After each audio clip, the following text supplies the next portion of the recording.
All right, my off-road solar shower just showed up, and it was well packaged in a nice big box and well bubble wrapped. The off-road solar shower, I got this off Amazon. I'll put the links down in the description. All right, the off-road solar shower tube comes with all the mounting hardware that you're going to need, brackets for the tube, shower hose, and a spray nozzle, and some instructions to go along with it. It's nice and constructed, spun aluminum. Nice caps on there, really nicely finished, really slick shower, and it's super lightweight. That's without water in it. Super lightweight, looks really good. Nice spun aluminum caps, really slick looking. And I like the hose. It's kind of a flexible aluminum style or stainless steel hose here with a quick release to go into the tank, so you don't have to leave it attached to your vehicle, like the Yakima Road shower. So that's kind of nice as well. Won't get beat up in the sun and or the salt water. It has some nice plates, and these mounting plates, they actually have like grip tape on the side here, so that's going to help from it sliding on your rack. I'm not quite sure if I like this yet or not. We'll figure that out, but yeah, really cool. Hey, it's Mikey Mike. Hey, we have a cool new off-road solar shower tube that we want to mount to our Hyundai Palisade on our Thule racks. Well, I just got it in, and the hardware they sent doesn't match my crossbars. So I have the aero bars from Thule. They're about 3.5 inches wide or so, and the plates that come with the sandwich plates that come with the solar shower don't work. So they work for most every other rack except for my white bar is just not going to cut it. So we're going to have to make some modifications to do it from scratch here. So here's what we got. Pretty cool. They come with this nice, beautiful stainless steel plate, pre-drilled with some anti-skid for your rack. So if you just set that on your rack, it's not going to go anywhere. And then you sandwich it with another bottom plate. And these holes in the tube holder pick up these holes, and then the other ones have to go off to the side. Problem is, it's not wide enough.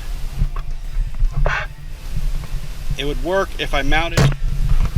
It'd work if I mounted my rack sideways, or my tube sideways down the bar. But that's not the configuration I want to do. I want to run it down alongside the Thule box. So what I did is I took a measurement and I went and got some steel plate. It's not stainless steel, it's steel, just a little easier to work with for me. And now I can mount my tube here and the clamps here, holes, and just clean it up. And my brother has some great paint. We're going to paint that all up and make it look good.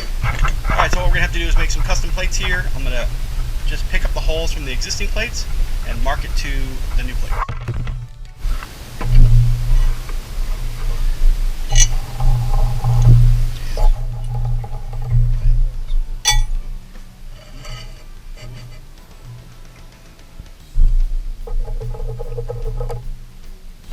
Alright, we have our 4 holes lined up here. We're going to drill the holes, then round the corners and smooth it all out.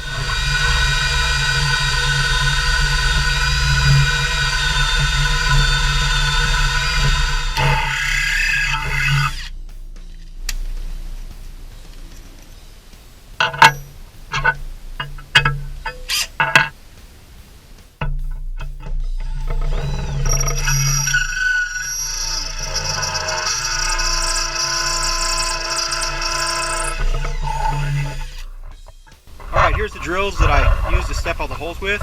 There's 5 drills here. Each one went up a little bit more, and then it opened up these holes perfectly.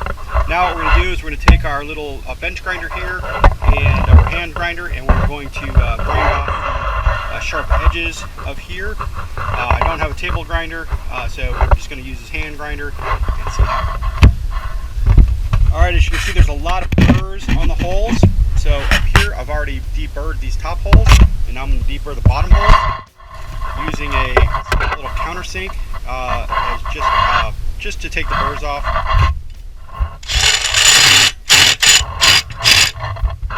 And that makes it nice and smooth. Nice and smooth.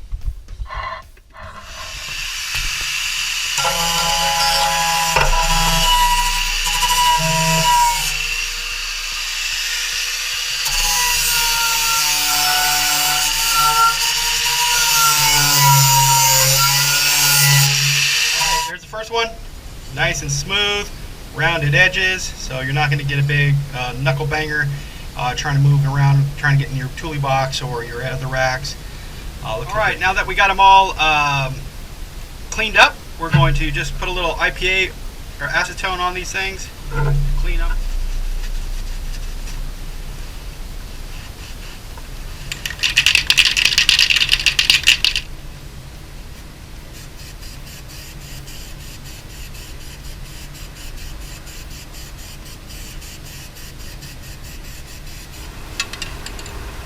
All right, looking good. All right, in order to mimic the stock plates, they had a little bit of grip tape on there. So I have some 3M grip tape. Apply to the top portion just like the regular stock tape here. All right, we're gonna put it right in the center. That's exactly where our rack is gonna go, the bar underneath, and we'll trim these to cut. On the stock piece, it also has a small little rubber standoff on the uppers. So I think it's on the inboard side, and the reason why I believe is because this rubber here in the standoff, and then it makes that transition so it's not so much at an angle. So I'm going to put a small little rubber piece on the inside of my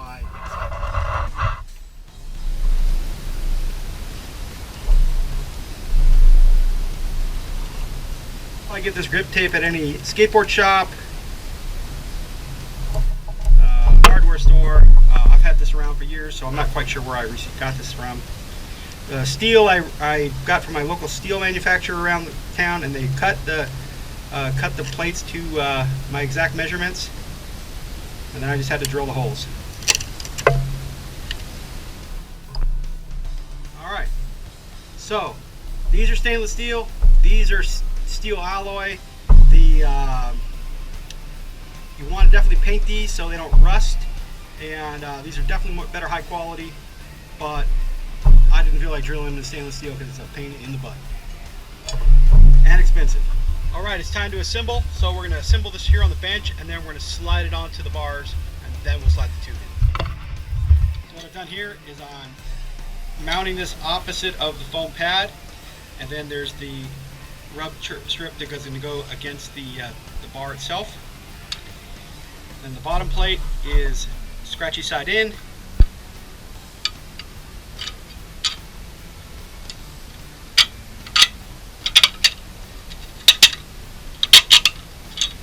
And actually what I want to do is I want to make sure that I put a nut in between here to lock it down to the plate. You can put it up as high as you want. Hope I have enough nuts.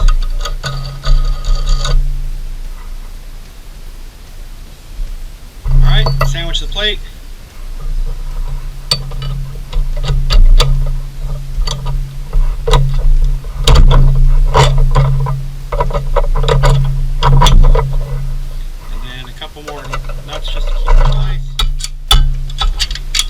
Now we're going to feed that down the rack right down through the hole. Let's go give it a try.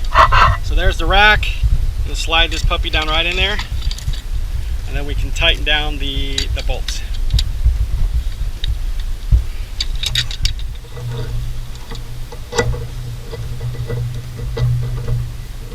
Okay, that looks pretty good. It looks fairly level on the bottom, and then when I tighten it up, it'll squeeze. But I'm going to leave it loose and then just lock down the lock nut to keep this together. And that should work out perfect. Let's do the other side. All right, we're going to mount the loop to the outside. Slide it right into the bar until it bottoms out on the foot of the rail. And you got about an inch or so at the end.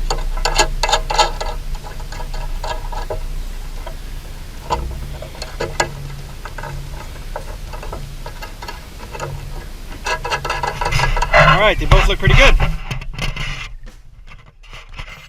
We have the lock washers kind of set up so we can tighten it all down after we get the tube in. Now let's grab the tube. So the one thing in the instructions aren't extremely clear, but the one thing in the instructions says do not remove the saran wrap prior to installing your tube for the first time to eliminate a lot of the scratches. Well, unfortunately, I undid all the things, and pulled all the cool stuff off to see it, and don't have the little sleeve, but that's okay. We'll just take it easy and nice and slow. All right, I'm gonna mount the water spigot to the rear, and it's a little bit easier to feed it through just with the Schrader valve. Well, let's see if I can make this happen.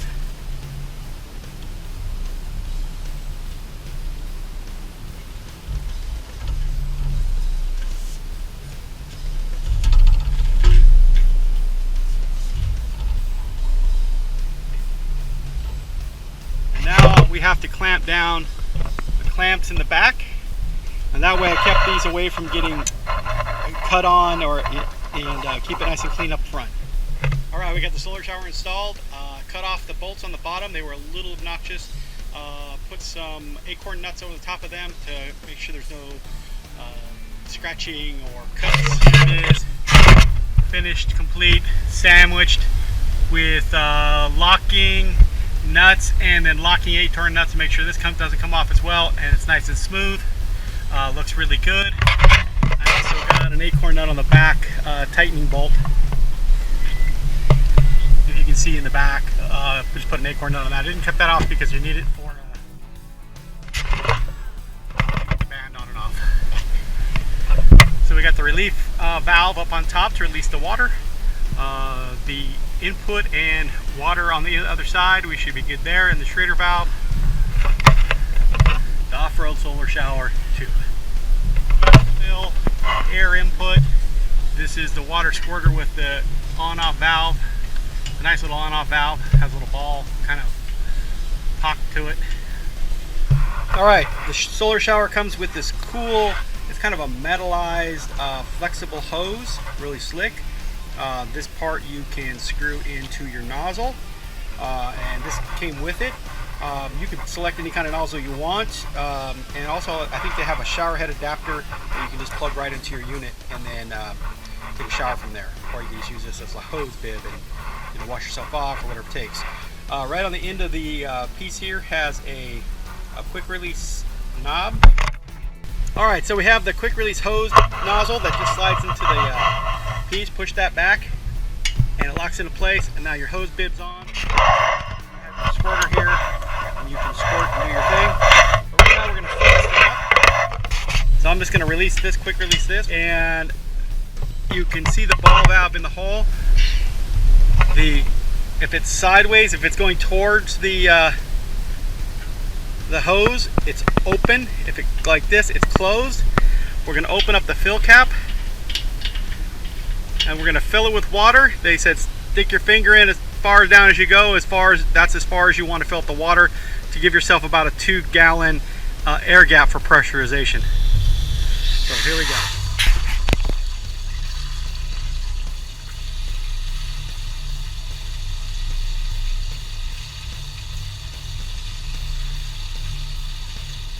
Okay, that was about 2.5 minutes, and the water's completely full. So the water's completely full. You can see the water right here. So what we want to do is we want to get some air out, so we're going to let some water out of the bottom until we can't feel the water anymore.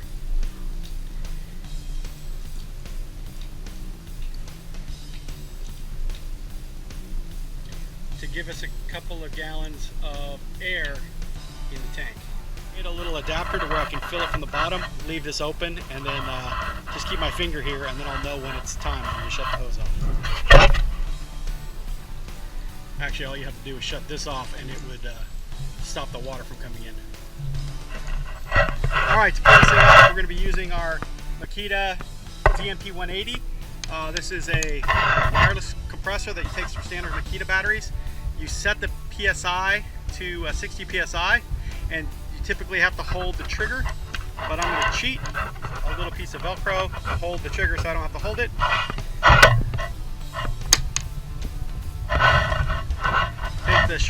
Take the air line piece, put it back down tight, and now let's program.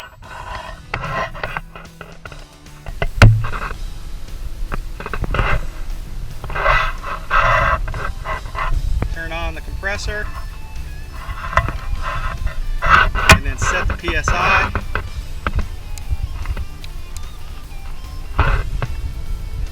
set it to 60 psi.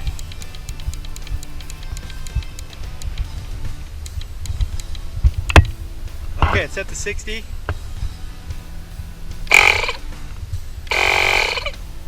And right now it says 0, but you have to hold the trigger. So what I'm going to do is use this little piece of Velcro and cheat.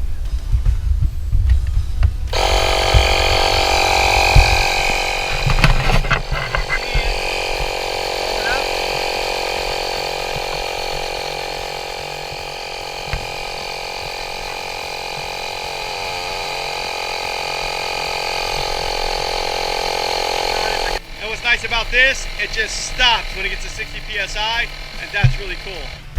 And the Schrader valve did not pop, or the relief valve did not pop, so we're good there. I can remove this.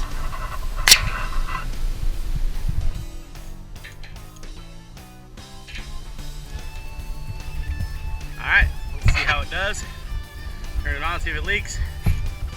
Ah, looks like we got the leak cleared. Looks great. Oh, yeah. Working good. See if we can get the tree. Oh, heck yeah, we got that tree. There's a palm tree way over here. Oh, heck yeah, we got the palm tree. We got the car with plenty of pressure. Okay, what I found is a gender bender. It is a hose bib to hose bib, female to female. And what we're going to do is we're going to unscrew our hose bib here, and we're going to hook it up to here. I don't think the threads are the right course, but we'll see if it'll work anyway. Until I can get to the hardware store and get the right one. And then we'll hook this piece up to the tank, hook my standard hose up here, and we're going to reverse fill this tank now. Alright, the one big thing you have to do is after you use your tank, if it's not completely depressurized, you can open the bottom to depressurize it, and that'll make it all the pressure go out. Then you can open the top cap safely.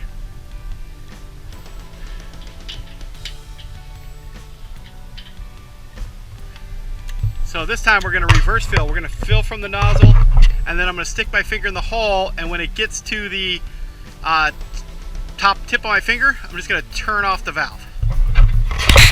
Okay, it's only leaking a little bit. It's not the right valve, but we're going to open up the pressure valve, or we're going to open up the fill valve. And now it's filling correctly into the tank. And I'm just going to stick my finger in there until I feel it touch the top of my finger, and then that'll be full enough. Then I'll turn off the valve in the bottom. Alright, that just took a couple of minutes. We're going to turn off the valve, and now we're good to go. Put the cap back on and pressurize.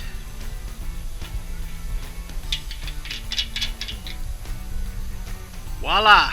So it's Mikey Mike. If you like what you see, the solar shower tube here, please let me know. Look at the links in below. I think I got this on Amazon. So, alright man, peace.